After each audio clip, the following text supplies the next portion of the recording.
Aura-t-on le futur dans la peau?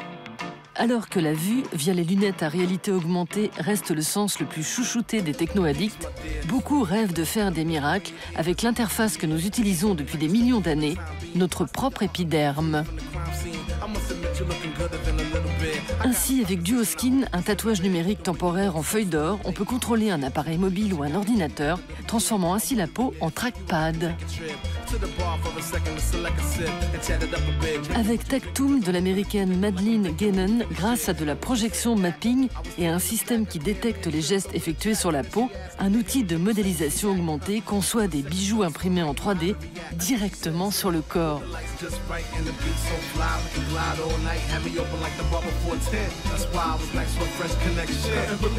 Même les labos Disney s'y mettent avec ce bâton qui permet de ressentir des matières virtuelles, liquides, métal ou fourrure. La peau ne pourra plus évoluer selon ses besoins.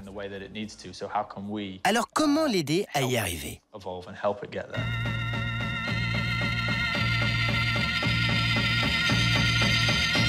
En septembre dernier, dans la ville industrielle de Linz, au bord du Danube en Autriche, Ars Electronica, le plus grand festival européen d'art numérique, accueillait près de 85 000 visiteurs et plus de 500 exposants.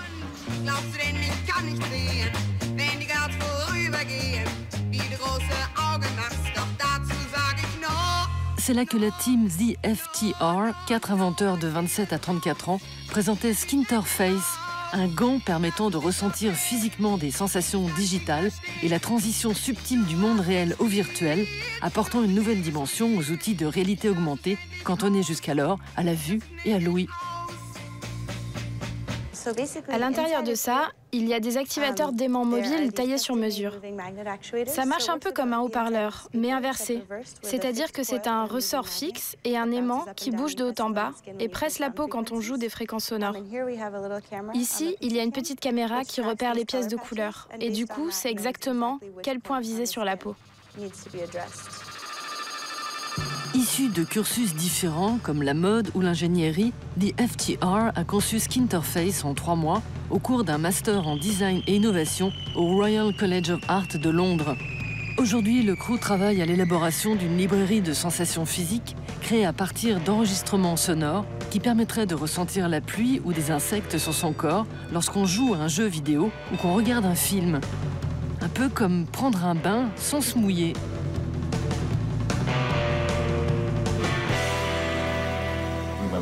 Je me souviens avoir vu une vidéo avec Zinedine Zidane, réalisée quand il jouait au Real Madrid. Tout le monde était concentré sur lui.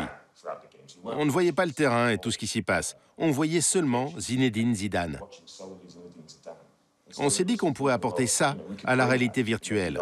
On pourrait être cet athlète, on pourrait être cette star dans un film. En version combinaison intégrale, Skinterface permettrait d'entrer en immersion totale dans le monde virtuel. On pourrait ainsi voyager dans un pays étranger ou conduire une voiture de luxe sans bouger de sa chambre. Et même se faire un câlin d'un bout à l'autre de la ville, le Graal du sexe virtuel.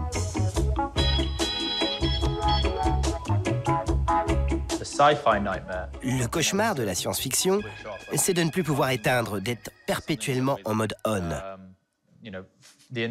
Pour le moment, avec Internet, les films, les jeux vidéo et ce genre de trucs, si c'est trop, tu peux toujours te dire « c'est pas vrai », te déconnecter, sortir et retourner dans le monde réel.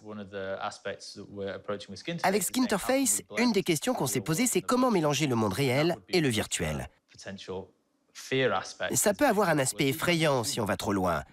Quand et comment peut-on être sûr que c'est bien éteint quand on ne veut plus être dans le monde virtuel? Transformer la peau, l'accompagner dans son inéluctable évolution vers le monde digital, ça peut passer par les prothèses de Sarotis, qui changent de forme grâce à des capteurs 3D.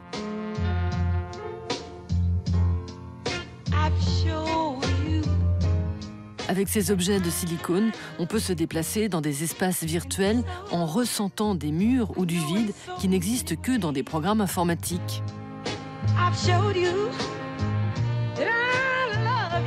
Autre voie d'exploration, aider la peau à muter en s'appuyant sur la génétique.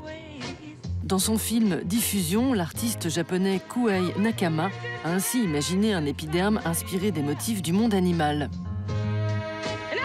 Dans ces animations, on observe une peau qui génère de la lumière grâce à l'ADN d'un corail bioluminescent ou une autre capable d'absorber du métal comme le font certains coquillages.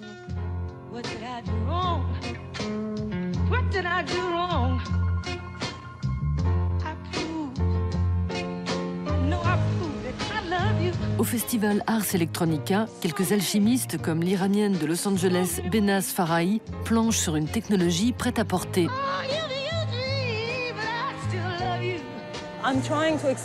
Je vais explorer la relation très étroite qu'il y a entre la peau humaine et la technologie. Très souvent, notre peau aussi donne des informations. Je me suis demandé comment concevoir des systèmes de peau artificielle, appelons ça des vêtements, qui puissent communiquer du sens ou différentes informations. Clou de l'exposition de cet artiste de 31 ans, l'œuvre Caress of the Gaze, la caresse du regard, qui semble vivre par elle-même. Pour Behnaz, c'est du monde animal que viendra notre futur digital. Mon inspiration principale vient de la nature. J'ai examiné des écailles de poissons ou des peaux de reptiles ou même le corps humain. Notre peau bouge et répond constamment, que ce soit à des stimuli internes ou externes. Par exemple, on a la chair de poule. Notre peau répond involontairement à des stimuli de son environnement, comme l'humidité et la température, ou parfois même les émotions, les sentiments, comme la peur, l'excitation ou la joie. Architecte et créatrice de mode interactive, inspirée par le biomimétisme, Behnaz crée Synapse en 2015, un casque futuriste qui s'illumine, s'ouvre et se ferme en fonction de l'activité cérébrale.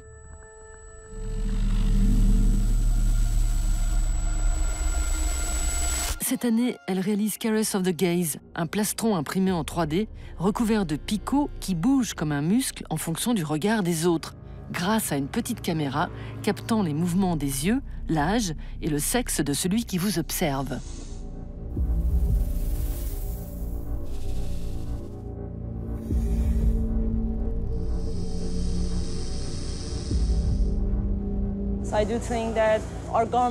Nos vêtements nous aideront un jour à étendre nos compétences, mais ils ne nous remplaceront pas.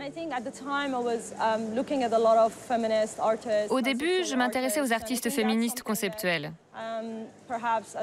En tant que femme travaillant avec la technologie, c'était important pour moi d'observer ça. Cette notion du corps féminin et comment le modifier en fonction du regard des autres. Je ne fais référence à aucun souvenir précis, mais je pense que c'est notre défi quotidien.